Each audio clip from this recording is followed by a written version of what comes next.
What if the key to longevity is restoration, not restriction? Dr. Naomi Parrella joins us on DocStars. Welcome to DocPod's DocStars.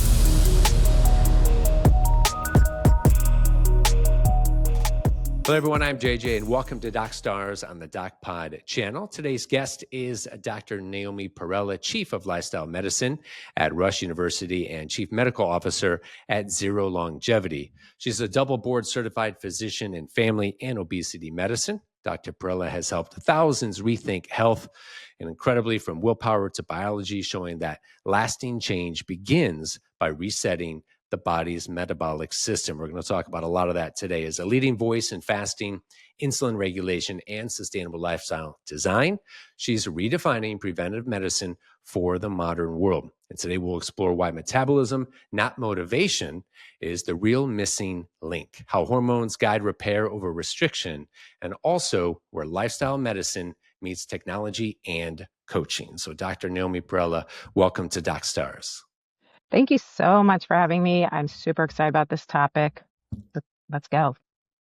Yeah, let's get started. So many good things to get into. And, as I was doing research in what you've done, which is pretty amazing, obviously working with Rush, and we'll talk about Zero Longevity, but there's one interesting kind of core thesis that I see throughout, right? Okay. Which is one of them, I should say. You have many. It's not willpower, it's wiring. For example, weight gain and fatigue aren't failures of effort, they're signals from our metabolic wiring. And so I think I want to dig in a little bit to that. So what are your thoughts just on that statement? Really, what does that mean for someone who's tried every diet? Because I think this is a question so many people have, right? Yeah, that's such a wonderful question. And here's the bottom line. It's not about willpower. In fact, willpower is helpful sort of sometimes, but evolution always wins in the end. So let's go there. Basically, when we talk about our relationship with our body and what our body is experiencing, fatigue, weight gain, new diagnoses, stress, it's a conversation. Your body is giving you signals, and then based on how you respond, you will get an outcome with your body, and your body will then give you signals back. So if you're not getting the outcome you want, for example, you're gaining weight instead of losing weight, or you're developing new chronic diseases instead of resolving them or managing them, then you might be, really not in touch with the signaling and the conversation with your body. So a lot of people will come to me and say, "Hey, Dr. Parrella, I'm broken. I don't have enough willpower. What's going on there?" And I'm like, "Well, actually, your body is working perfectly based on the signals you're giving it. It's just not the outcome that you want." And so once you master that understanding, that conversation with your body, it's like learning a new language. Then it gets much easier to say, "Oh, I can do these things. It actually makes me feel like I have more willpower. I'm able to have more success. This is way easier than I thought." So I think that's the big thing, is learning the language that your body is signaling back to you.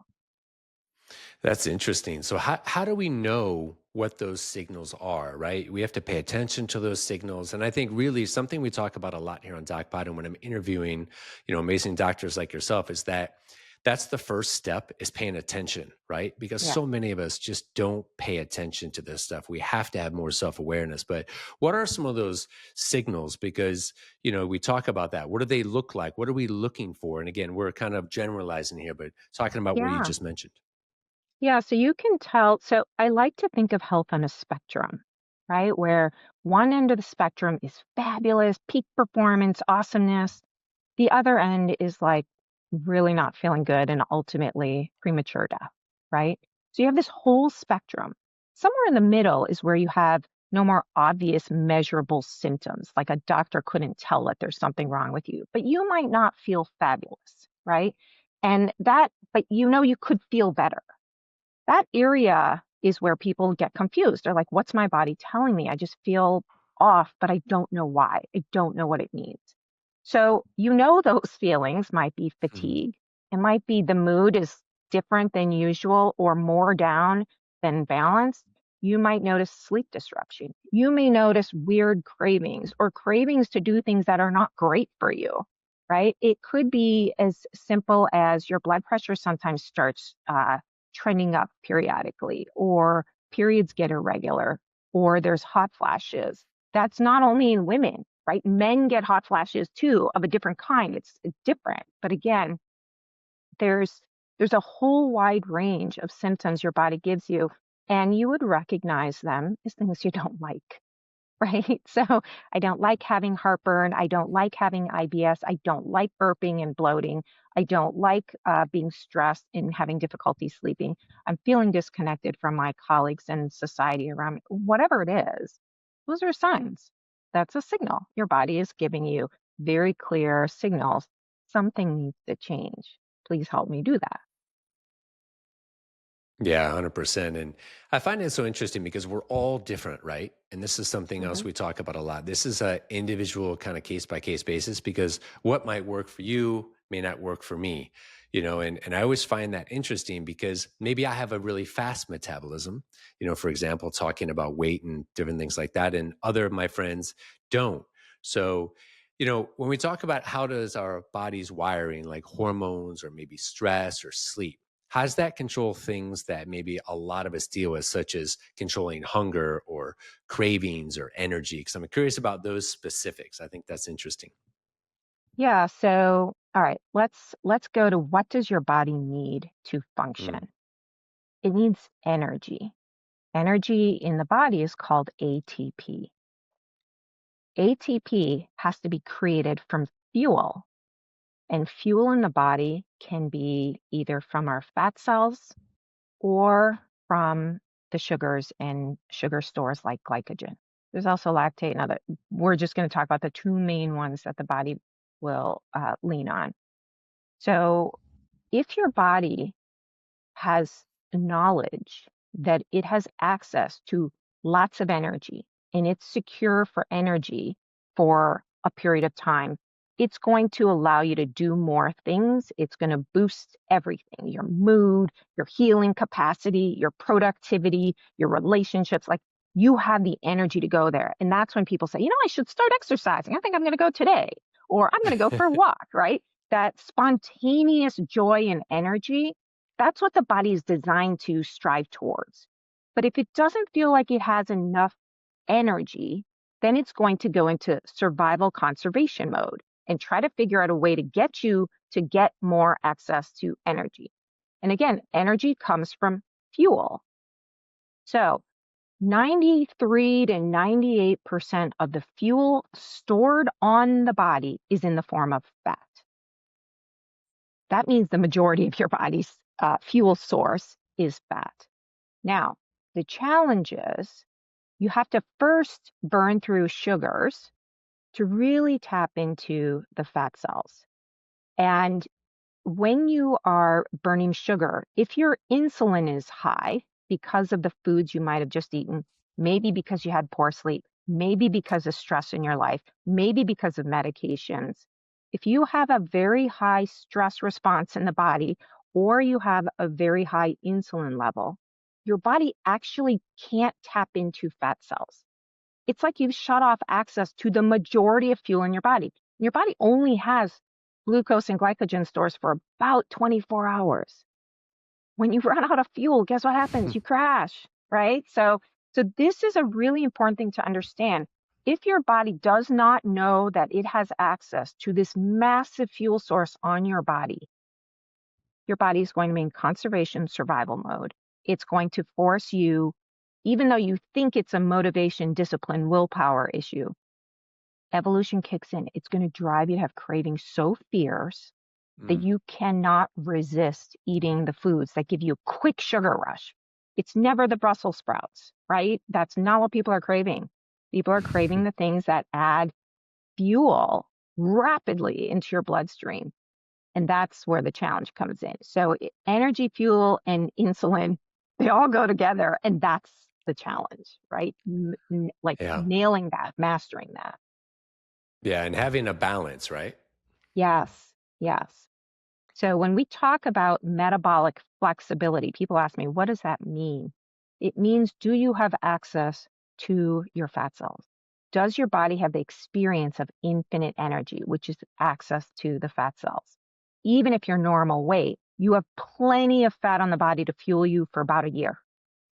right? So you're talking about 1 day's worth of fuel for glucose, the blood sugar, and the glycogen stores, or you have access to like a year's worth of fuel and energy. That's pretty profound. So if you have metabolic flexibility, it means you can tap into that year supply. Your body is humming. It's feeling great. You are in control. It feels amazing. And that's why people say, well, I have like mental clarity now. That brain fog has gone away since I've established this, right? It's really fun. How do we know what that right balance is, though? In other words, as I'm listening to you and I'm thinking to myself, okay, so I'm pretty lean, about 6'1", about 175 pounds. I work out 5 or 6 days a week. I primarily, fish based and fruits and vegetables diet. That's mainly Yeah. what I eat. And I heard about what you're saying, it has to kind of cut through that sugar right before it can attack the fat too. So we want less sugar in our system, right? But not too little. I'm very curious about how that all aligns. Yeah. Yeah. The body is so amazing. Honestly, if you think about it, your body is going to do everything in its power to help you first survive, then heal and repair, and then thrive, right? So it's sort of like layers. So if you are Mm, nailing that survival mode, meaning you're able to access food, and so you can keep that going, your body has a mechanism that it can make the blood sugar that it needs, even if you don't have glucose or starchy carbohydrates that get broken down into glucose. So it's kind of cool because your body can make the sugars that it needs. It cannot make amino acids or proteins. It cannot make all the fatty acids. And those are the mm, things that your body needs. So if you eat a lot of sugars and starchy carbohydrates, ultra processed foods, your blood sugars stay, very labile, meaning they go up and down and up and down. And your body has to spend all this time trying to manage that, meanwhile, worrying that it's going to run out of fuel. Because when that's going on, the insulin is going high, right? And when mm. insulin is chronically elevated, your body hasn't seen that it has fat cells to burn. So it actually thinks it's starving, even though you're like, wait, I have plenty of fuel on my body. Just tap into that. So this is the biggest challenge. So the balance is this is why we're designed to not eat overnight when we're sleeping, right? Everybody is supposed to have a period of time when they don't eat. It can be like 12 hours, right? And at different ages, of course, newborn babies, it's much, much shorter. It's like 2 hours, right? Hmm. But but you have periods of time when your body stops is supposed to stop taking in things. And that pause then causes the start of a reset and repair cycle. So when you rest your gut and you stop putting things in, about 90 minutes in, this wonderful complex called the migrating motor complex kicks in and starts moving things forward in your gut. It's this big wave in your gut and it pushes everything forward, the bacteria, the food, all the debris. And what that does is it clears space so your body can sort of reset. The insulin levels start coming down, the hormones start settling down. Now, what ends up happening is your body starts seeing fat cells are available. There's fuel. Oh, the insulin is low. I can now tap into these fat cells if I need it. That vault is open and I can start having access to those fuels. That means I have enough fuel to repair, and if I'm allowed to repair completely, now I can thrive. And that's that end of the spectrum for peak performance, feeling great, amazing. So it takes some time, but the whole goal is to allow the body to sort of reset and bring that insulin down. So your body has access to the fat cells. So it has this confidence that it has enough energy to not only survive, but to repair and heal and also to thrive. Okay. Okay. No, that's a great explanation. And this may be a stupid question, so I'm going to ask Mhm. it. So, is that essentially when people are talking about intermittent fasting, they're talking about maybe a 12-12, a 10-14, whatever Yep. that looks like, right? Yep. Mhm. So, if I said to you, can you tell me the best optimal time? like a 10-14 or a 12-12 or whatever that looks like? Or is it going to be different for everyone and it's really a case by case basis? What does that look like?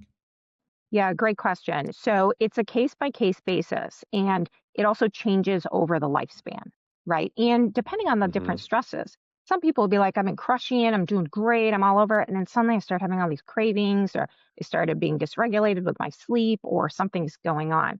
So again, your body's talking to you, right? I'm calling it the curious fast. So if you basically take a timer and you have your last meal of the day or night, whatever your sleep schedule and your waking schedule are, you start the timer when you have your last intake for that day. And then you go to sleep. The next day, you wake up, and when you next are hungry and eating, stop that timer. See how long you go. If you get to 12 hours, you have a reasonable metabolic flexibility. So if you stop at 7 p.m. at night and the next day, 7 a.m., you're like, yeah, now I'm hungry. I'm going to have some breakfast. Okay, fine. You had a 12-hour fast. You're probably in a really good metabolic state. Other people will say, you know what? I forget about breakfast, or I don't have time for breakfast. And so I just skip it and I'm fine. And I go for 14 hours or 16 hours. Okay, that's great. You have great metabolic flexibility because it means your body can tap into fat cells. Your body's telling you, I'm good. We're good. You don't have to go like hunting down some food. So I think first, figure out what's your baseline. Then, if you have metabolic dysfunction, like you have fatty liver, you have prediabetes, PCOS, diabetes, you know, sleep apnea, osteoarthritis, migraines, like all sorts of stuff. If you have that evidence of metabolic dysfunction that your body has been showing you, then you know that it might be beneficial to talk to your doctor about considering a little bit longer fast. So if you normally go 12 hours as your baseline, maybe 14 is going to really reverse that. You just need a little bit more time of repair before you put more stuff in. So there's a lot of evidence for 14 hours of fasting or 16 hours of fasting. And again, it totally depends on the individual, but for most people, 12 hours is a really nice reset for your body. Lets your body clean house and repair.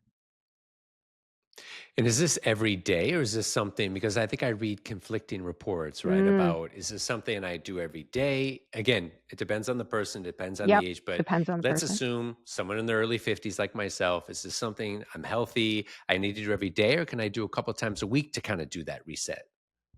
Yeah, that's a great question, JJ. So I would always ask, first of all, where are you in your, like, how good do you feel or how terrible do you feel, right? Like, where are you on the spectrum? If you are feeling pretty good, you're sort of at your peak or close to it, and you're not behind right now. Like you've managed the stress enough for your body that you are in a good space.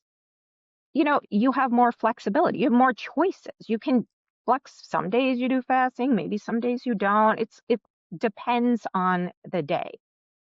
If, however, you have chronic diseases and you have multiple medications and you feel like your health is going in the direction that you don't want it to go, then I think you want to give your body every opportunity to heal. And it will do that better if it knows what to expect. Again, just like it has to expect how much energy it has, if you give it some routines, what we might call consistency, that makes a difference. Doesn't have to be every day, it doesn't have to be 100%. But you might choose, you know what, for the next 2 weeks, I'm going to do 12 hours of fasting every night and just let my body settle down and know what to expect with regards to what I put in it. That makes a huge difference. Other people are like, there's no way in hell that's happening. My life is insane. I have a crazy schedule, or I travel, or I have small kids, Exactly. or right. Okay. Well, then what you might want to do is just make sure a couple days a week you sort of have a reset fast day. And that might be 12 hours or 14 hours that on Tuesdays and Thursdays or whatever it is. Give yourself some routine that your gut, your body knows, okay, this is my reset day. And that's really helpful because it will start expecting that and then it will use that time wisely. Yeah. All right. Two questions on that, because there are two Hmm. questions that I hear a lot from either friends who are trying to lose weight, and I hear, Yeah. I can't lose weight no matter what I eat. Even if someone does that reset, does Hmm. that mean one, that they're going to lose weight? Right. We'll start with that question. I mean, just if I do the Yeah. reset, yeah, I mean, what's it going to look like for me if I'm overweight and no matter what I do, I can't lose weight no matter what? If I do Yeah. this type of intermittent fasting or do this reset, like you're saying, am I going to see results or is there more to Obviously, this is a very complex issue. If you just, did it? intermittent fasting in your stick, great, but that's not actually what happens, right? So Yeah, there's exactly. multiple factors. So hormones, which of course, menopause talk is trending right now. Low T talk was trending even before the menopause talk, right? Um, there's insulin resistance and how insulin impacts our body's ability to access our fat cells. There's a lot there. Never mind chronic stress. The human body can handle stress and it can be very good. Like bodybuilders know this, right? You stress your body and then you come back stronger and better than before. Um, that's the, you still need recovery, right? We've learned from all these bio markers that the recovery is also important. So fasting is like recovery. Eating is like building, right? So Mm, so you have to have both and you have to crush both. So fasting alone isn't going to do it if you eat Oreos in between, or you're not giving yourself the metabolic signals that it's safe to burn through the fat, that it's okay to melt down some of this fuel reserve. So it's challenging. The biggest challenge I hear is people expect change rapidly. So you see the person on TikTok or yeah. Instagram who says, I lost 15 pounds in a week. You can do this too. Everybody tries what that person tried and they're like, yeah, I didn't lose anything or I feel worse or, it's a BS. It may or may not be BS. I can't speak to that. But what I can say is fat takes time to melt down. It's a lot of fuel in fat. So it's a lot of energy stored in fat. So it takes time. Water weight, muscle mass, you can lose it overnight. You can lose it fast. So when people talk about, I lost 15 pounds this past week, I'm like, dear God, that's definitely not fat cells, right? That is not you lost fat. That's Nope. water. It could be muscle, right? It Hmm. may not be good. So I think, being realistic about what do you want to actually lose? If you want to lose fat, it's going to take time. That means you can't judge if you're doing the right thing within a couple of days or 1 week. It's going to take time because first, you have to get your body to where it can access the fat cells. Then you have to let your body burn through some of the fat that you can't see, like in your liver, right? It's not going to show up on the scale, right? So you're becoming metabolically healthier. Your body also has to create the machinery, the mitochondria, that then create that energy for you. And it has to create the enzymes to be able to burn the fuel in the mitochondria. That takes time. So all of that is often the time when people say, I am working so hard. This is doing nothing for me if I look on the scale. I'm tossing in the towel and I'm done. That's exactly what not to do because your body is priming itself to get into this really awesome metabolic state where your body can burn fat easily. And that's what we all want to get to because then your body can do all of the repairs whenever it needs to. It can thrive. It has the energy and the joy to do all the things. Yeah, I feel like so much of this, and I've said this before on this podcast, and maybe you didn't hear it, but I think it's interesting that I actually compare this to finance, our bodies, our health. I compare a little bit to finance because Yeah. when I think about finance, I think about discipline, time, consistency, right? And Hmm. those three things are also so important with our bodies. You need to give it time. Like you say, you can't, a lot of people quit just when it's starting to I get know. really going, they stop, Yeah. right? Yeah, And then the totally. other thing is the discipline to really do this, because to be healthy, it takes discipline and you need time. And some of my friends ask me, they say, well, what's the best workout that you could tell me to do, JJ? Or, you eat really healthy. What's the best thing? And I said, for me, it's about whatever you can do and be consistent with. because that's the hardest thing, is that so many of us, we get started and then we stop and we have busy lives. And so consistency is such a big part of this, right? Yeah, and I think this is the biggest challenge, right? Because Mm, people often believe consistency means perfection, yep. which is completely not the same thing, right? So being perfectly human means we're not consistent all the time, right? It's the 80/20 rule applies here, right? You're Hmm. trying most of the time, you want to stay true to your goals and your outcomes and what matters to you, your purpose, the things that support you having the life that you want and the freedom to do the things you want to do without health limitations. And that is not requiring 100%, right? That requires being very mindful. And to your point, I've just done a presentation about this on thinking about fuel and banking. So, your glucose is like your checking account, right? And your fat cells are like your vault with all the stores. And insulin holds the key to that vault. So when insulin is low, the vault is open. You can have access to those fuels. When insulin is high, the vault is closed. So totally on track there. And I think the challenge is your body can flex back and forth. It's okay to have that whatever ultra processed sugary food once in a while, as long as you give it enough time to repair from that, to recover from that, to allow the insulin to come back down, realign your gut. Those are all things that take time. So you're absolutely right. It's about understanding what it takes to reset relative to the damage, trauma, stress, whatever it is that's impairing your body's ability to do so. Yeah, and sometimes people have a lifetime of this, right? Again, we're talking generally, but Yeah. this could be age, this could be over time, et cetera. And so some people will say, right, why some people eat the same food as me and they gain more weight and I don't Yep. gain weight, and Yep. exactly what you're talking about, what the insulin's doing there is different, right? Totally. And the gut microbiome, I mean, I know that's a whole nother Yeah. topic, but the gut microbiome are the microbes that live in our intestines. And they actually change how the food interacts with our body. So, based on the gut microbiome, you may be more insulin sensitive or insulin resistant. Your blood sugars might spike more or less than somebody else. And everybody's gut microbiome, it's like a fingerprint. It's Mm, very different. No two people have the same gut microbiome. And that's really important. And it's a summation of all the things going on in your life and that happened in the past in your life, right? The antibiotics you've been on, any surgeries you've had, the stressful times you went through, all of those things impact your gut microbiome. And over time, there's like a history there. And so some people, it is unfair. People will yeah. come in and say, I hardly eat anything, and yet I'm gaining weight. And my partner is eating like just a bunch of food and junk food and is a stick. And it's just not fair, right? And they'll say, everybody thinks I'm eating a lot and they tell me to eat less, but that's actually I'm eating very small amounts. Dr. Parrella, you probably don't believe me.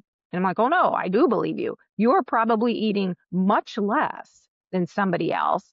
And yet your metabolism in the setting that your body's sort of learned is that it's going to try to maintain a higher weight for you because evolution has designed us so that we gain weight and losing weight in human history is a sign of getting sick or dying.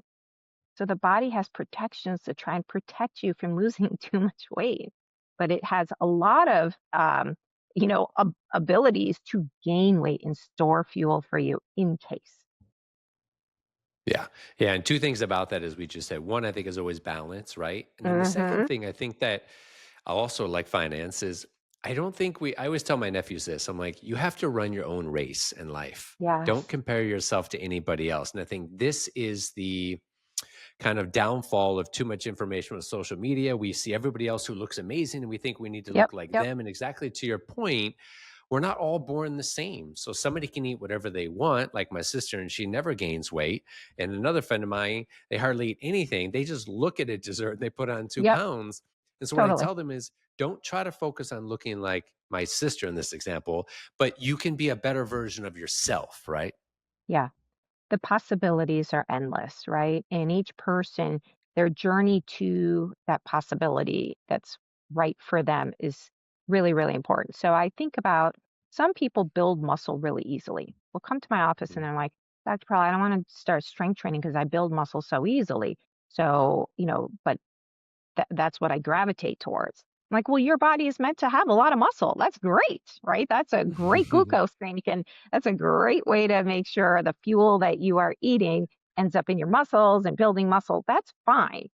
Um, so I agree with you. It's not trying to compare yourself with your neighbor about, what the physique should look like or how fast change in the body should look like.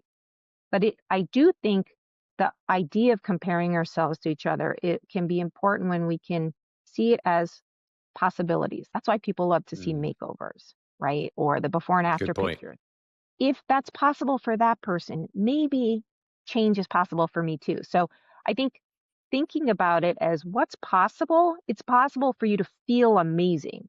What that looks like and how your physical body might look like may be different than what you imagine it should look like under those circumstances. But everybody has the capacity to trend in a healthier, more energetic, more joyful, more peaceful way. That just takes a lot of deliberate action. And to your point, you have to do it, right? You have to do Yeah. the work because the world is set up right now where it's easy to go the other way. Exactly. And inertia is a real thing. Getting started Totally. and getting past, getting over that hump, whatever you want to call it, it is Yeah. really, really difficult. So if someone's listening to this today, what are those early signs that for me that your metabolism is becoming sticky or resistant? What would you say to them? How would they know that other than just saying, okay, I lost a few pounds? Are there any other things that we might see? Yeah. So the waistline increasing unless someone is pregnant is a pretty clear sign that insulin resistance or that inability to tap into that vault is occurring. Mm, Fatigue is a classic. If somebody used yep. to have, feel fine going for walks or used to work out, or even a previous athlete who says, what, I just can't get myself to do it. I know I need to do this. I just need to buckle down, white knuckle it, and do it. Actually, what's probably happening is your body can't see the fat cells. That insulin level is probably so high that your body is trying to conserve energy and it's almost forcing you not to do too much. So when people feel like blah, that's a pretty good sign. If we see a 5-year-old who's sitting on the couch staring at a wall looking like they don't want to do anything, we're concerned, right? That's a big red flag. Why is this child not climbing a tree, trying to break something, throw things around? Like, where is the energy, right? We would be Exactly. concerned. Um, that's like a real red flag, actually. When adults experience that, we don't have that same compassion. We say, buckle up, get going, try harder, work out, just get started. Well, with the child, we would evaluate what's going on with that child. Were they bullied at school? Do they have a cold? Are they fighting something off? Did they eat something they shouldn't have eaten and they feel crappy? Like, what's going on? We would investigate. With adults, we don't do the investigation. We often make a judgment, even for ourselves, and say, you know what, I just need to do this. I just should do this. Well, let's first figure out why would your body try to limit your activity.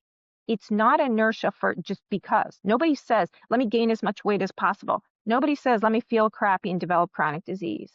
Something is making that happen. And it's trying to understand. And that's what's kind of fun about the work I get to do. I get to go through that detective work with each patient and figure out what is going on with your body that it's making it hard for you to do the things that should really be much easier. It shouldn't be so painful to try and get yourself to do something.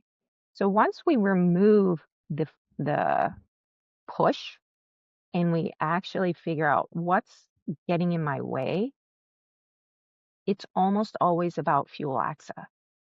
Once you have fuel access, it changes. I'll tell you a story, Mm, JJ. I used to be a personal trainer and aerobics instructor. Okay. And so I used to tell everybody, you want to lose weight? Exercise, come to my class. Like, let's do this. Right. And so we were Yep. exercising, and these, wonderful, dedicated students in my class would come in and we'd exercise, and they would come up and say, I cannot lose weight. I'm doing all the exercise. I'm doing all the work. And I would say, well, you're probably, eating poorly. And they would tell me, no, I'm barely eating anything. I'm only eating, these, low fat or whatever foods. A- and we discovered over time that the advice I was giving people really sucked, right? Because it was getting a 0% long-term positive outcome. And when we started recognizing what was going on and understanding the challenges about fuel access, getting tapped in, um, I started helping people manage their metabolism. And this was Mm, long after I was an instructor.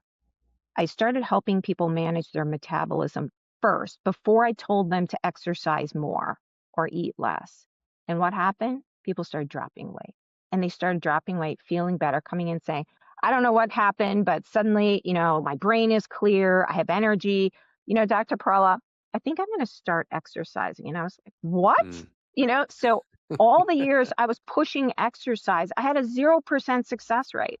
The minute I started pushing fuel access, and helping the metabolism tap back in, the body adapts, it responds, and then you naturally want to be more active.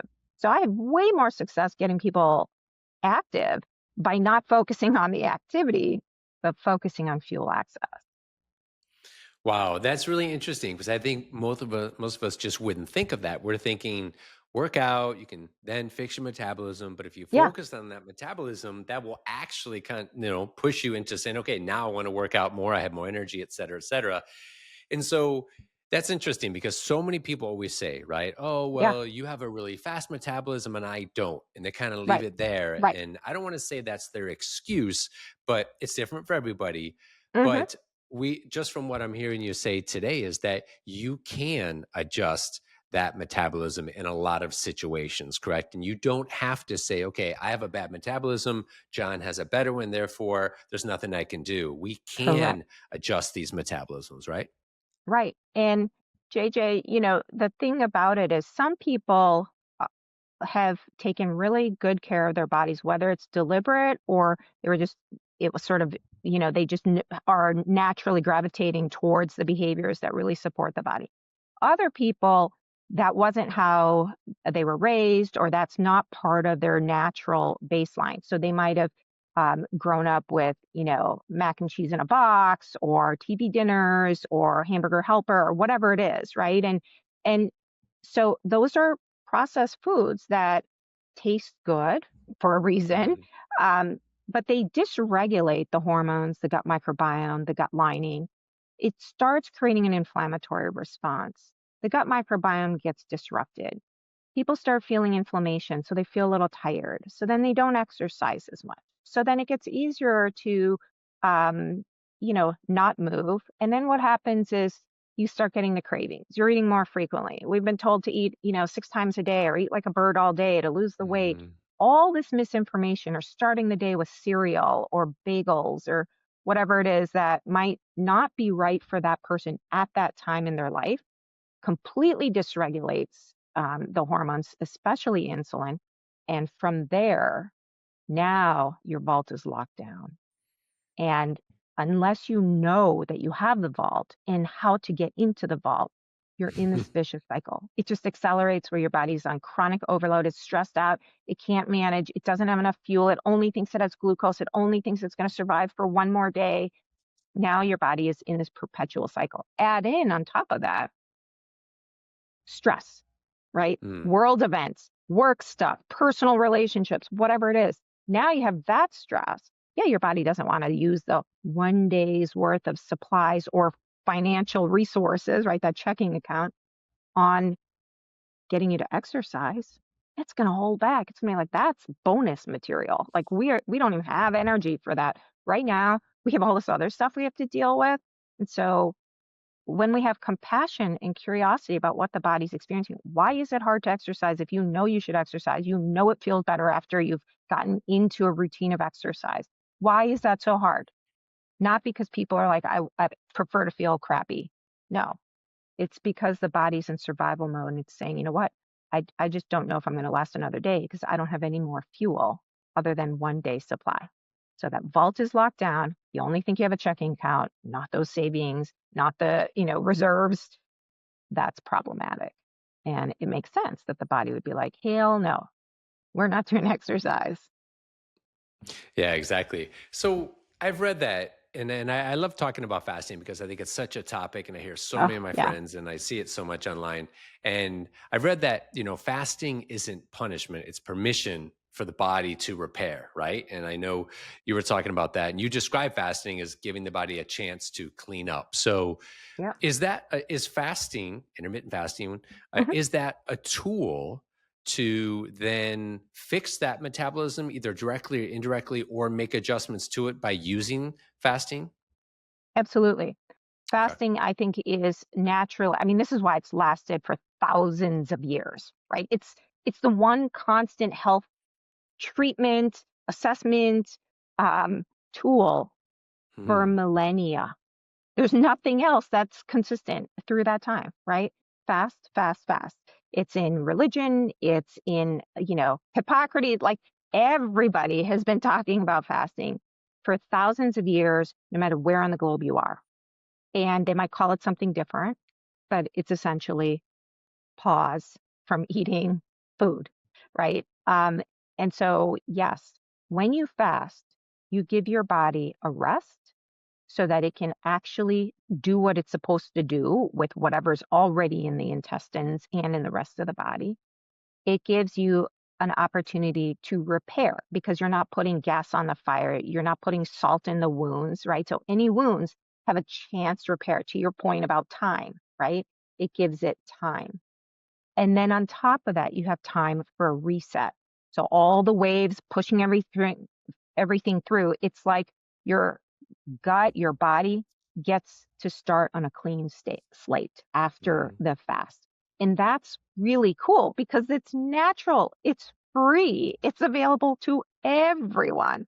And the body is designed for that. So, with your consistency comment, JJ, this is what Hmm. we're talking about. If your body knows I'm going to have a consistent time that I get to do these things, the rest and the repair and the reset, then I can handle a little bit of risk. I can do the exercise. I can open up this vault. I can, do the other things. I can do bonus things. And that's what we're trying to do when we sort of prescribe fasting is basically give people permission to allow the body to rest, repair, and reset. Yeah, exactly. And but if someone's listening and they're like, "Hey, listen, I don't know much about fasting. I'm listening to what you're Yeah. saying, Dr. Perella, but I'm afraid of fasting, right? Hmm. Maybe I Hmm. feel like it's going to make me sick, or it's too long. I need to eat between then. What's one easy, more realistic way to start? If I came to you and said, "Hey, I don't know anything about this, Dr. Perella. I'm a little bit scared of this. Give me a realistic way I should start." What are you telling me? I think most people would be surprised if they literally, so I work for Zero and we have a fasting timer and you can use a timer on your phone, on a wall, whatever. Um, but basically figure out what your baseline fasting period is and that includes sleep. So the longest Mm, period of time that you go without eating or drinking anything other than water, see what that looks like because many people will say, well, I naturally go 10 hours or I naturally go 11 or 12 hours. Well, whatever it is, if you get 12 hours that you can promise your body that you are going to give it rest, repair, and reset time, after about 2 weeks, your body will trust that. The lining of your intestines will be reset. Everything will start feeling better and working a little bit better. So the first two mm. weeks, you may feel like this is really hard. I hate Dr. Perella. Damn her for telling me this stuff. That's fine. That's fine. What I would love is that patience and the faith in your body to know, give it 2 weeks to just sort of do a routine where you have 12 hours every time that wraps around your sleep. So if you sleep 8 hours or 5 hours, whatever it is, make sure you get 12 hours that you let your gut rest. You'd be amazed at what a difference that would make just from that. Yeah. Yeah. And honestly, I mean, it's the best time to do it when you sleep. I think a lot of people can do the 8 p.m. to 8 a.m., right? Yeah, As an totally. example, because Totally. really we know that you probably shouldn't be eating, past 8 o'clock if you're going to bed at 10 or something, a couple hours before. You don't want to eat too close to bedtime. So there Yeah, you go. I'm thinking to myself, okay, I can go to bed at 10, I can stop eating at 8, and I'll eat at 8 in the morning. There's my 12 hours. And if you can stretch it a little more, like you're saying, that's great too. That might be an exactly. easy, low hanging fruit way to get started, because if you think you can go 8 a.m. to 8 p.m. during the day, I think it's much harder for most of us. Yes, yes, yes. That is much, much harder. And some people do that, and Yeah. more power to them. But what I hear most often in my practice is I'm willing to, breakfast is not my main meal of the day. I'm willing to sacrifice, the pancakes and instead allow my body this healing process. I would rather feel better and have more energy for the whole rest of the day. But dinner is the meal that I want to share with others, or lunch is the meal that I want to share with others. Then that's great. You kind of have determined your eating window, right? Which um, makes that much easier. So the great thing about fasting is it can actually flex to match your lifestyle whenever you want. So again, giving your body this permission to clean house and repair is really powerful. You can fit it in however is easiest for you. Yeah, great information. I mean, and again, everyone's talking about fasting, so I think it's good that we cover that. But we're going to switch gears a little bit. Let's talk Yeah. about something else that I just saw in the news recently, Okay. talking about with Serena Williams, who I'm a Mm-hmm. big fan of. I'm a huge tennis fan. And Totally. Me too. let's talk about weight loss, meds, Hmm. medications. Yeah. I've read that they are tools, not the Hmm. magic wand, right? True. GLP-1, I'm hearing a lot about that and what they can do to help, but they're more Yeah. like training wheels, not the bike, all these different metaphors I hear Yeah. in Yeah. comparison. So you work with patients who I'm sure use Ozempic and others who don't, these types of Yeah. medications. But, you know, maybe just talk a little bit about what a lot of this stuff is, because some of us don't know what it is. And again, Yeah. also, we want to talk about what separates success from rebound, these types of things. But let's just cover a little bit Absolutely. GLP, Ozempic, this type of stuff. Okay, great. So this is a topic that everybody wants to understand a little better. Yep. And it is really cool. So GLP-1 is a hormone that naturally occurs in the body, and these medications mimic the hormone that naturally occurs in the body. In the body, Okay. it's like 5 to 7 picomoles per liter, which is very, very small amount. It only lasts about 1 to 2 minutes. And with these injectable medications, they last 5 to 7 days, not 1 to 2 minutes. And they are at hundreds to thousands times more potent than the natural hormone that your body produces. So they are extremely powerful and extremely effective in what they do, which is really three things. It tells the brain you've had enough. That's what we might call the food noise, the satiety, the decreased appetite. All of that is basically you are fine if you don't eat any more of this or if you don't eat at all, right? It just calms the brain driving eating behaviors. Secondly, if you eat something that raises your blood sugar, like the starchy carbohydrates or sugars, it increases the amount of insulin that your pancreas pumps out to help you manage that. So your blood sugars don't spike high, right? Remember, high insulin, however, stops fat burning, but we'll put that to the side. So it manages blood sugars a little bit better and also causes you to feel satisfied, reduces appetite. And then the third thing is it reduces the movement of food through the gut. So all that cleaning house, the pushing foods forward, it slows that down. Now, those are the three things that help you stay satisfied with the food you eat, satisfied with eating much less. but also requires some very, very important responses. And maybe we'll get to that. But that's really how they work. And because people eat less and they feel more control about what they eat and how much they eat, it allows for weight loss. Interesting. Okay. So you're cutting a desire, right, to Hmm. actually eat Yep. less. Yep. Therefore, you're actually physically putting less in your body, right? Correct. Yep. And so then what happens though when I need that fuel, like you were talking about earlier, if Yeah. I'm putting less in my body, is there a negative here or is it all about balance again? So everything's about balance, right? So if you put less in your body, that can be useful. That's kind of like fasting too, right? When you True. put less in your body has to grab fuel from elsewhere.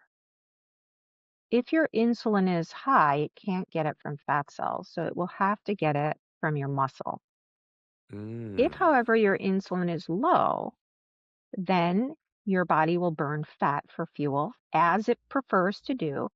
And it's great because you're losing fat mass, which is what the weight loss, desire is, right? That's the goal in uh, weight loss and in metabolic health. So it can improve like fatty liver and the fat around our Mm. organs, which is not healthy fat.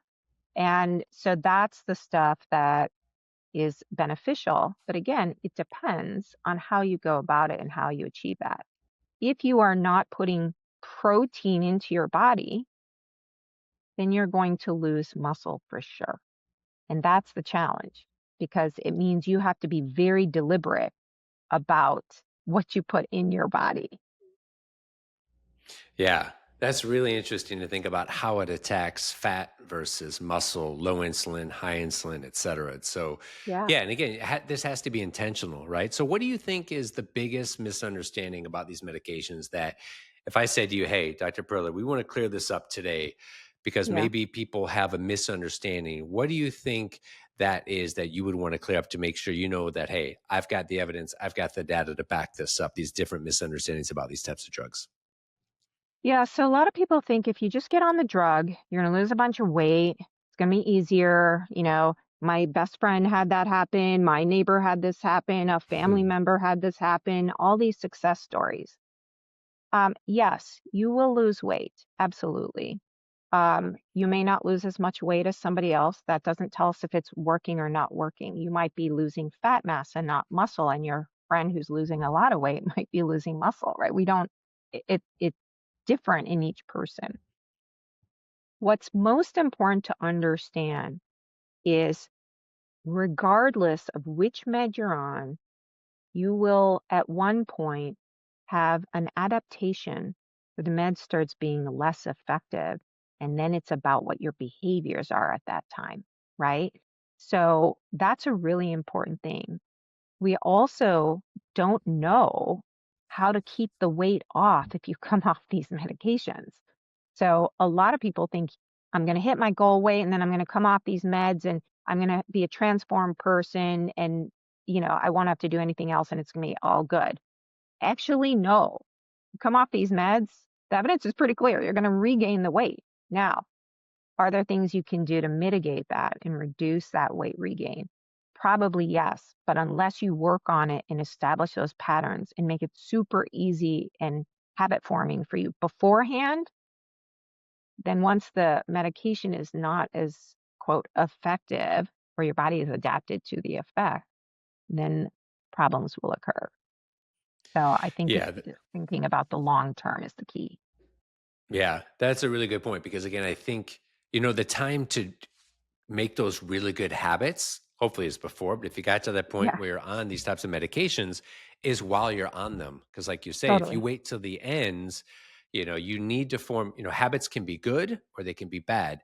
And so you need to Totally. form those good habits while you're on it. You're seeing weight go away. You're feeling good because as you say, once you stop taking that particular medication, then the weight may come back. So while you're on it, really get into those good habits. And then hopefully when you stop taking the medication, those habits will then start to kick in, right, and take over and kind of fill in the gaps. Exactly. Exactly. Okay.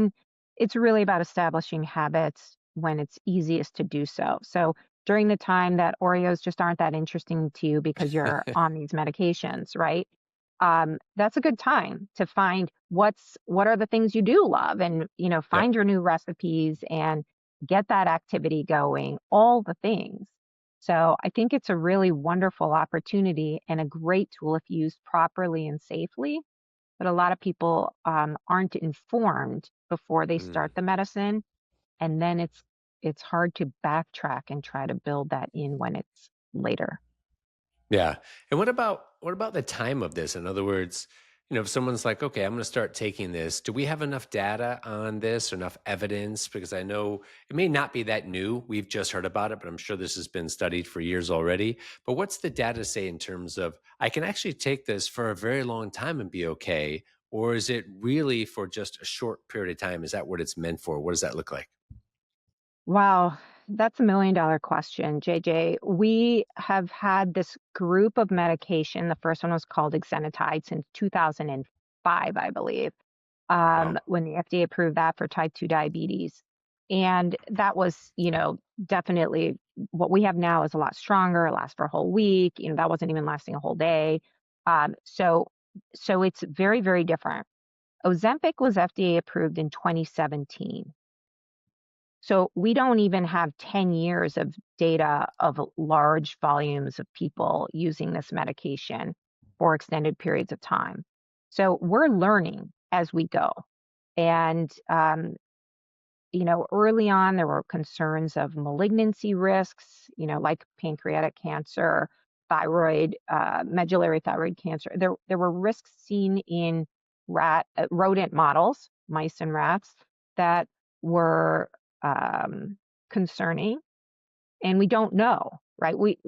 Rats and mice have short lifespans, so we can see multiple lifespans, and we can see a difference. It hasn't been around long enough. People live longer than 10 years, right? So um, this is where we're learning as we go.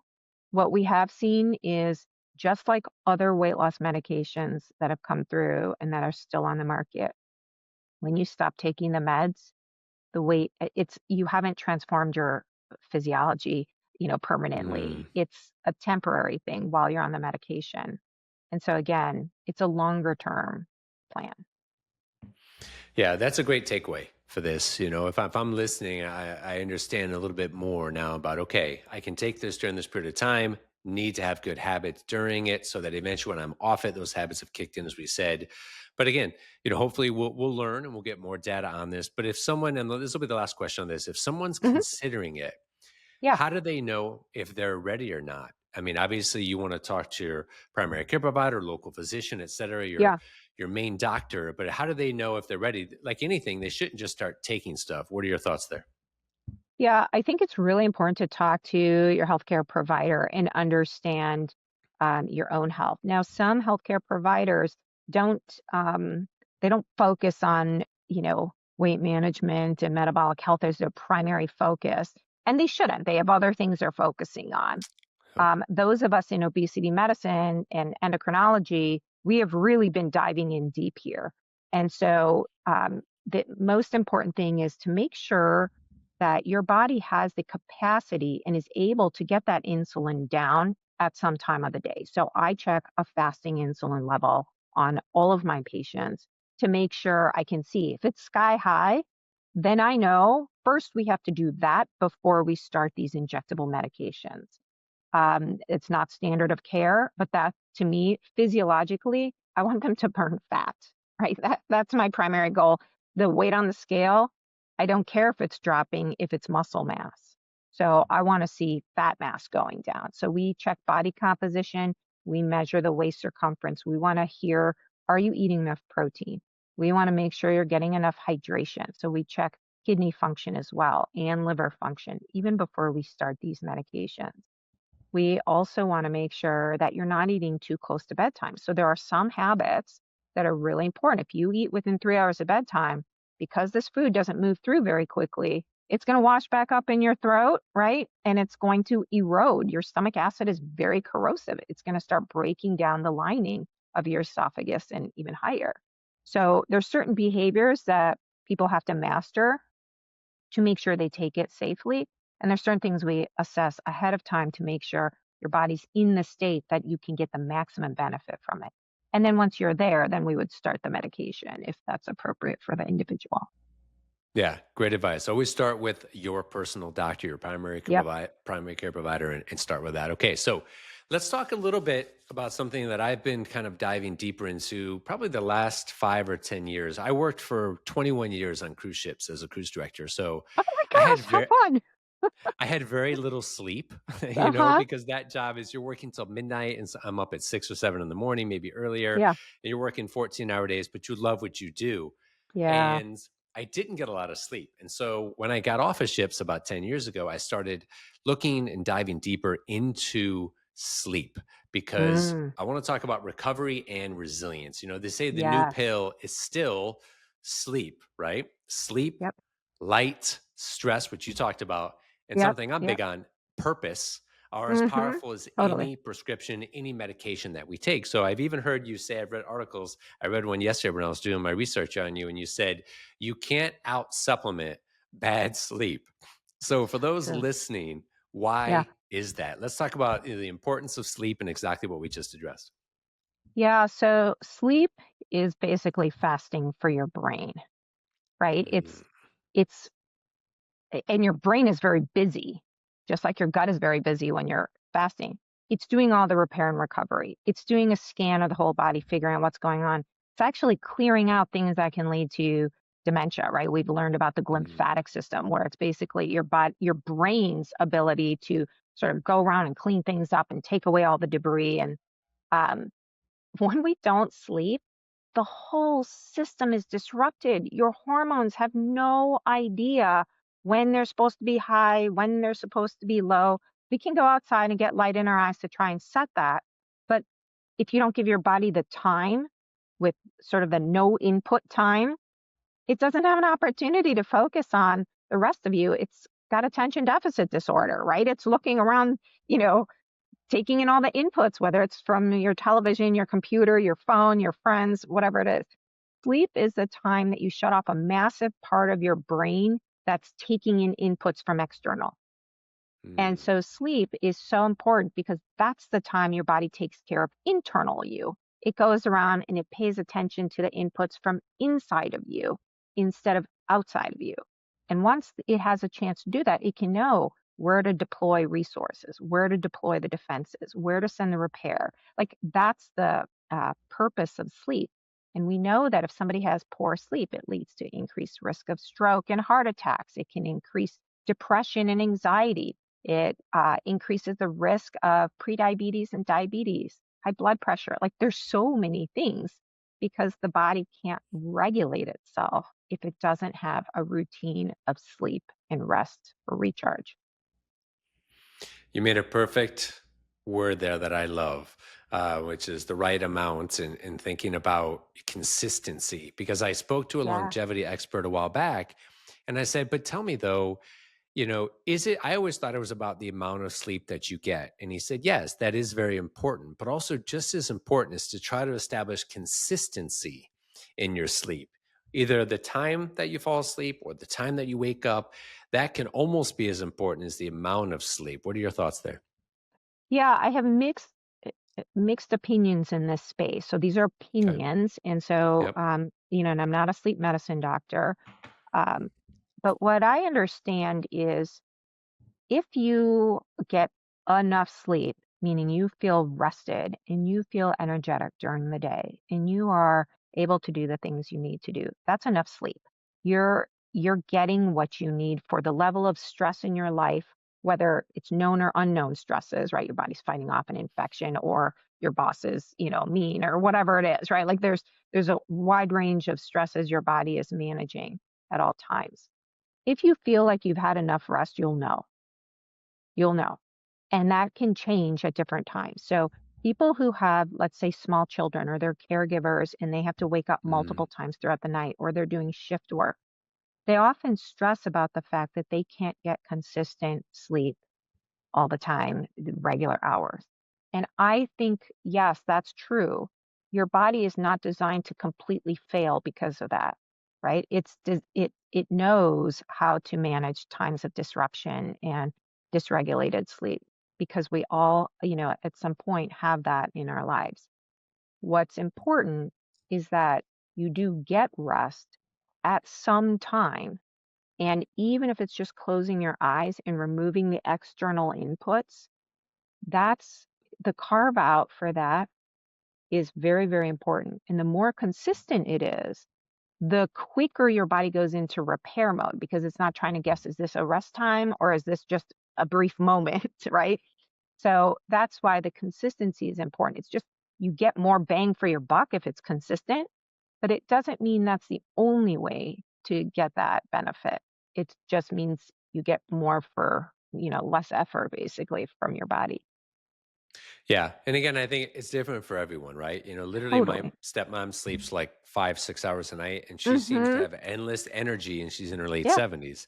When Yeah. I was on chips, I didn't sleep a lot, but I never Yeah. felt tired. I always had like, a lot of energy and everything. And then there are other Totally. times where maybe I sleep 9 hours and I Mhm. actually don't feel as amazing as a night I slept six because we Yeah. don't know, like you say, what's going on during that 9 hours. Am I in a deep Correct. sleep the entire time? Did I wake up 3 times, use the bathroom, right? There's so many Yep. factors. Yep. And it is, Yeah. interesting because sometimes people will be very tired and they have difficulty staying asleep. They Yep. keep waking up, their thoughts are racing, they're stressed about something. Again, the body's trying to talk to you. And if the only time it gets a chance to talk to you and get your attention is at night when you should be sleeping, but everybody else is sleeping, that's also telling you something, right? There's something that, your body is trying to signal to you and get your attention. So it helps to sometimes talk with somebody else who can help sort of uncover what is that's going on? Why is the sleep so disrupted? But to your point, it's not necessarily the number of hours, it's how effective is your rest. And do you have enough of that? Yeah, the quality itself. One Totally. thing that my wife and I focus on a lot, we have these core values. The first one is health, Mm, because yes. obviously, like DocPod, like we say, health is everything. Because without Yep. health, for me, Nothing every else other matters. thing downstream from that, it's irrelevant, right? So, health Totally. obviously is the first thing. The Yep. second thing, and outside of health, the others are not really in any order. But for us, it's about purpose Yep. and relationships, Mhm. right? And so, how does connection, right? Friends, purpose, it could be through Yeah. work, through other Yeah. hobbies, whatever, laughter, all of these things. How does that change our biology? Because I just know from my personal experience, when I focus on health, purpose, relationships, having these types of things, I'm happier. I just don't know technically what's going on in my biology. You do, but I just know I feel better, and I think not enough of us when we're younger, or more importantly, when we get older, focus on that. What are your thoughts? JJ, you have hit my favorite topic of all time, Woohoo! connection. So humans are designed, we're social beings. It doesn't mean you have to have like 100 people around you, but we Right. need a companion. We need that connection. And what you're describing, that purpose and relationship, if you talk to people, purpose usually includes at least one other person. They never say it's just about me. Like even the greatest narcissist, there's still one other person that's part of the purpose talk, right? True. Because relationships are the most important thing. And what's really, really cool is when you have a connection with another person. So you and me talking to each other right now, okay? I'm just loving you, right? And so I am just having such a good time talking to you, and that raises my oxytocin level, right? Which Mm. is safety, security, love, friendship, kindness, gratitude. That raises my oxytocin level. Now, oxytocin is a hormone and a neurotransmitter. So, neurotransmitter in the brain, hormone in the body, and it increases the more of it you stimulate. So, unlike most hormones, which have a negative feedback loop, and the more you have of it, the less your body makes of it, oxytocin, the more you have of it, the more you get of it. So, it's so, so cool. But what happens is that positive joy, that love, that energy generates on itself, and it absolutely counters cortisol, which is the stress hormone. You cannot have high Mm. stress hormone levels and high cortisol at the same time. So if you can boost your oxytocin, the cortisol level, the feeling of stress decreases, even in the same circumstances. So that's why when you have a really rough day, if you get to connect with another person, that rough day doesn't feel so bad anymore, right? It's and it makes everything feel better. So oxytocin is the Interesting. greatest hormone and neurotransmitter, and I'm a huge fan of anything that helps people connect because again, once you start getting that experience, you're like, I want more of that. I'm going to spread more love. I'm going to, right? It just feeds on itself. And right now we So need that more than ever. increase that oxytocin, Totally. decrease the cortisone levels, right? Yes. Yes. Hmm. Okay. So here's the like $1 million question as well. Yeah. Why? Because now you fired me up. Why don't more people do this? I think some of them know it, some of them don't. It could just be they're not aware of it. But I feel like when I tell my friends Hmm. our main goals with my wife and I, because we don't have kids, are Yeah. health, purpose, Hmm. relationships. They're like, yeah, that's all fun. But I live a super busy life. I have 5 kids. I have a Totally. job. You know what I mean? They just laugh at me. But is that the reason why most of us don't focus on this? Is because we're probably just too busy that we're not intentional with this? What's your experience? It's the one thing you have to make time for. So you can become more productive in your work. You can become more productive with your workout. I'm going to do high intensity interval training so I can shrink down the time, or I'm going to do the, 4 minute, Tabata workout, whatever it is. Like we can actually fine tune and optimize our time in all the other areas of our life. You can even have a shake of foods, right? Instead of actually Mm, cooking food or whatever. But you cannot speed a relationship. You cannot hack a relationship. And the challenge is some people have not had a safe human connection for whatever reason. Maybe the family they grew up in, maybe whatever it is. When that happens, some people don't actually know what a truly safe, uh, loving relationship feels like. And so they may find themselves in relationships that don't inspire that. But it yep, feels comfortable because it's familiar. So I think the challenge is first understanding what does it really feel like to be in a safe relationship and have the experience of true, authentic self and the acceptance of each other. And once you have that, you know where people get that? They get that from their dog. You yep. walk in the house, it doesn't matter how your hair is, doesn't matter what kind of day you had. That dog is so happy to see you. It accepts you exactly as you are, whether you're crying, angry, happy. It loves you no matter what.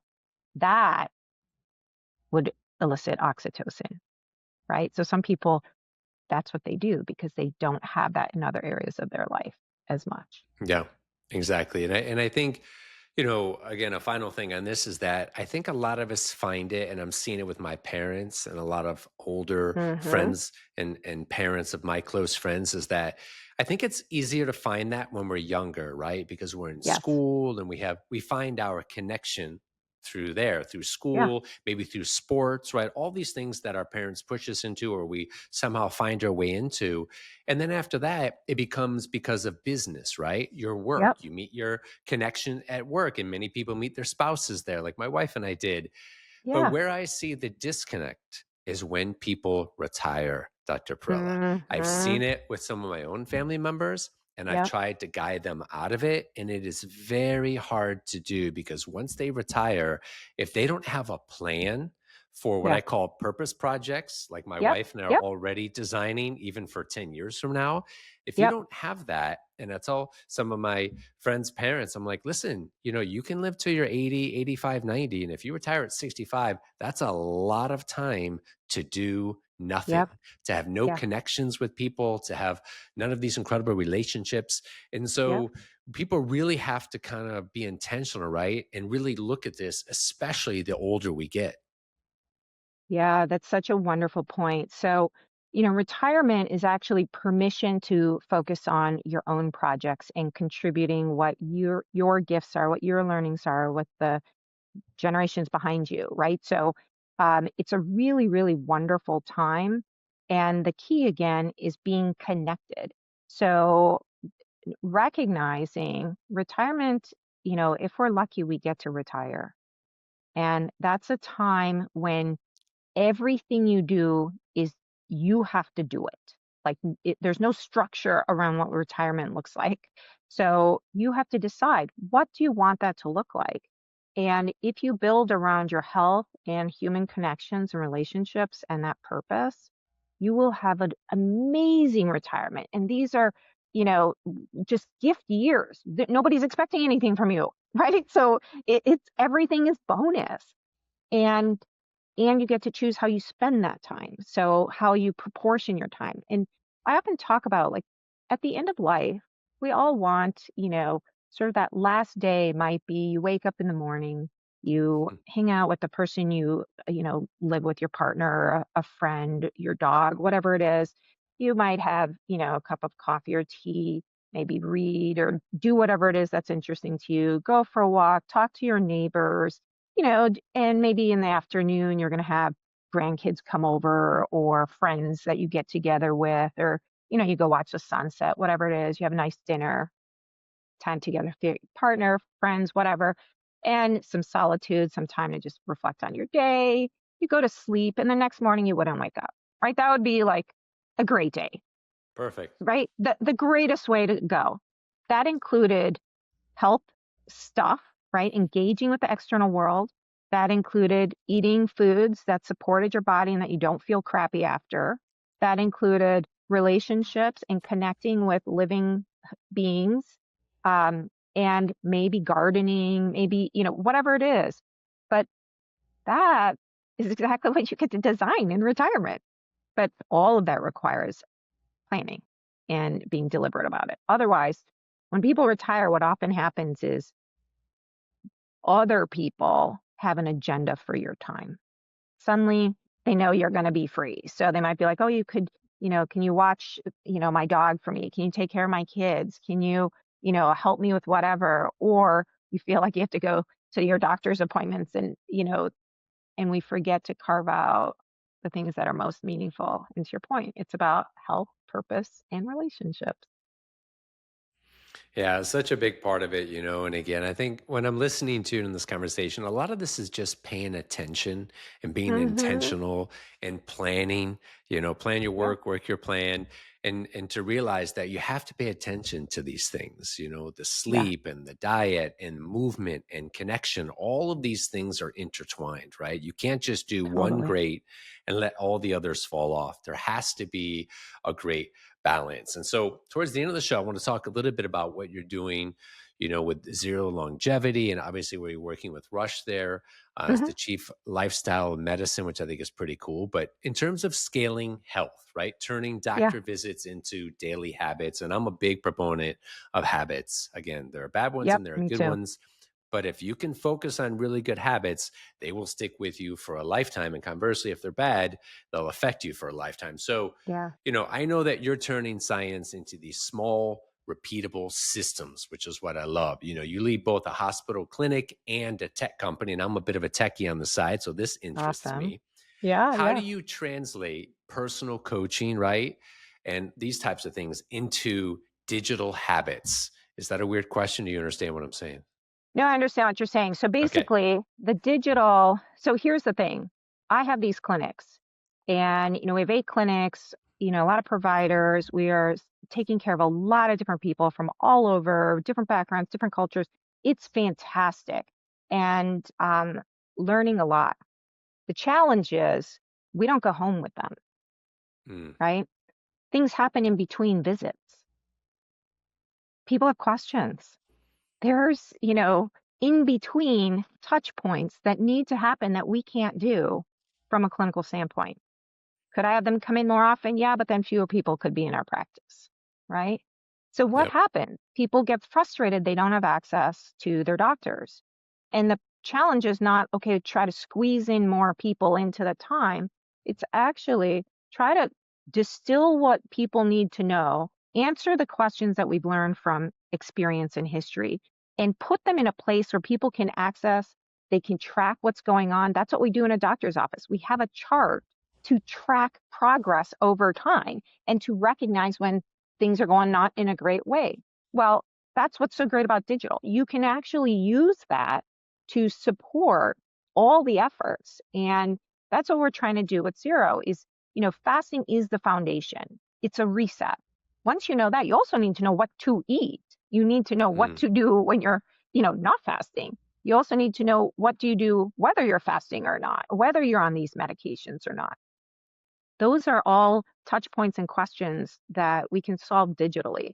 And so I think it's important to have providers and to have the digital tools that are validated and are based on clinical and research experience so that we can have, really best practices, best for the patients and for their future, because the long term is what's most important. It's not helpful if you only lose weight for 12 weeks and then you regain it all back, right? That feels worse than if you didn't lose the weight at all. So I think, all progress, we want it to continue progressing. We don't want it to regress. Hmm. So that's where the digital is really helpful. It increases touch points. It increases access to information that otherwise is not available at the time people need it. And it increases that long-term progress and marking that and recognizing if you're down the wrong path, quickly turn that around and get back on track.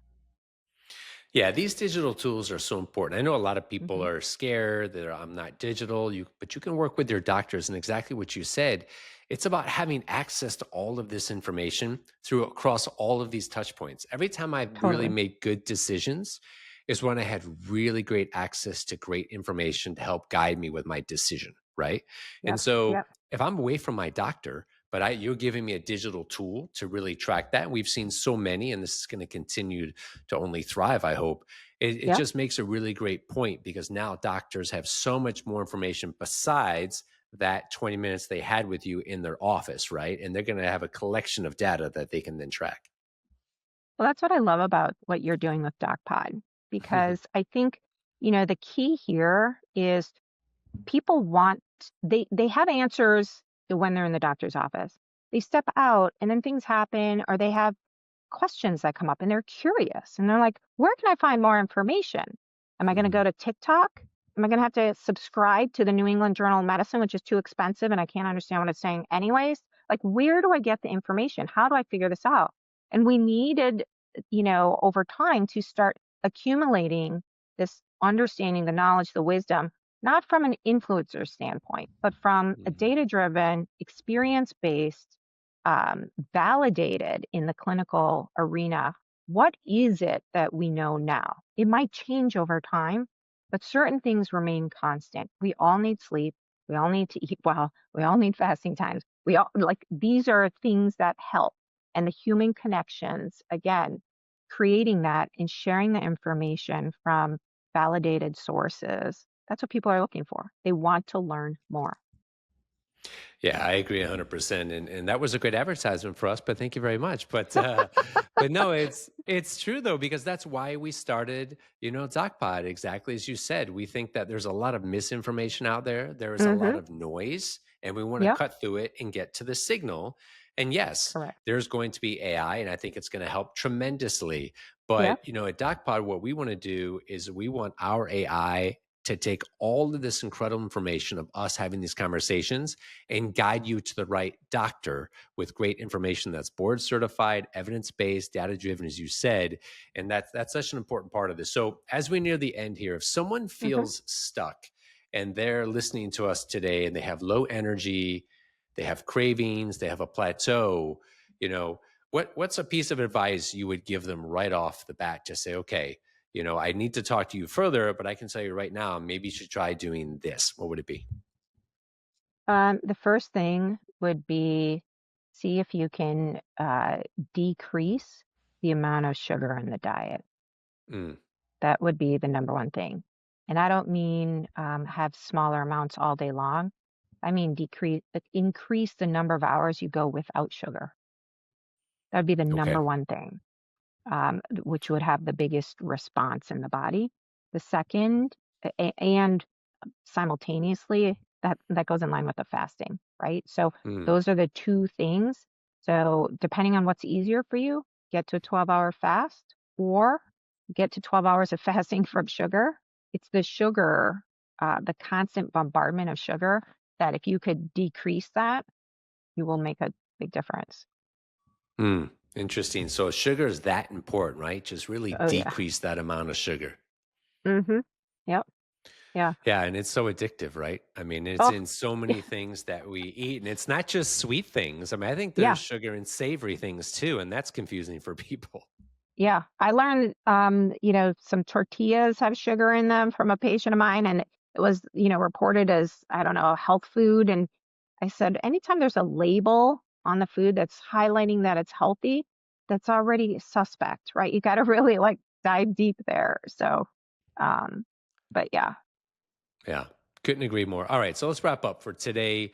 For Okay. me, this has been amazing. I mean, you really moved us beyond, the diet slogans into systems thinking from all my research of what you've done, even talking with you today, Dr. Perel. I mean, insulin, hormones, right? Sleep, stress, and really community, right? These are the Yep. real levers Solid. of metabolic repair. And I love to hear Hmm. that because I think we don't always hear that. We think it always has to be this simple fix here, but these are so important. Your message is simple for me. Build the conditions for health and results will follow. Lifestyle medicine is not punishment. It doesn't have to be. It's Hmm. intelligent restoration. So just a great conversation. Thank you for joining us today, Dr. Perella. Yeah. Thank you so much. This was so much fun. And to your point, it really is about restoration. Yeah, so true. And that leads us to what we call the clear signal.